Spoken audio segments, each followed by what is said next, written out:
I saw in the newspaper recently. There was a young guy who'd put in for a job 780 times. Now, not the same job.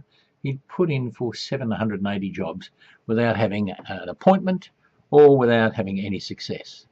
Now, that got me thinking, because there may be people you know that are having the same sort of ill luck, in inverted commas.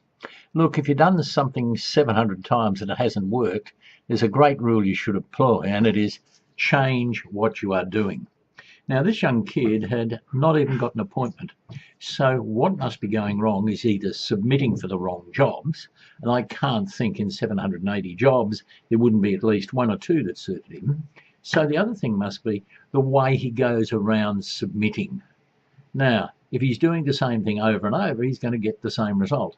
If he went for, applied for a job and didn't even get an interview after a couple of applications, he really ought to think, what can I change to make sure I at least get to the interview stage? Because that's all the application does. It gets you to the interview stage. Now, he might have been phoning, he might have been emailing, he might have been writing a letter, whatever the job advertiser wanted. So if he was phoning, perhaps he needed to get some coaching on his phone technique.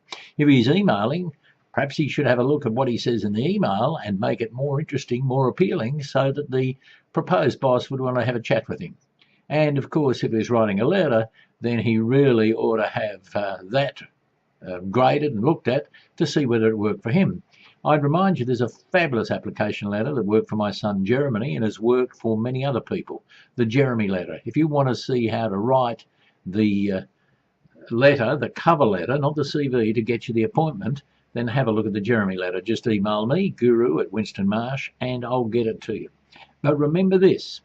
If what you do doesn't work after the first couple of tries, then change it. You know, the definition of stupidity is doing the same thing over and over and over. And if I'd been that young kid, I would have sat down with somebody and asked them for a critique of what they're doing. Because if you're doing the same thing and it doesn't work, then you need to change it. Perhaps he didn't have the grey matter or the knowledge or the understanding of how to change it.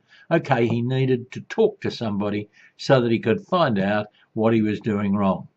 Now, that's really important. Perhaps I should come back in a little while and tell you what should go in an application letter. Oh, meantime, you can find out anyway. Just ask me, guru@winstonmarsh.com.au, for the Jeremy letter. It's got some instructions and it's absolutely free. I'd hate to think that you know somebody who's put in to get a job interview 780 times without success. Let's make sure it doesn't happen to you or somebody you know.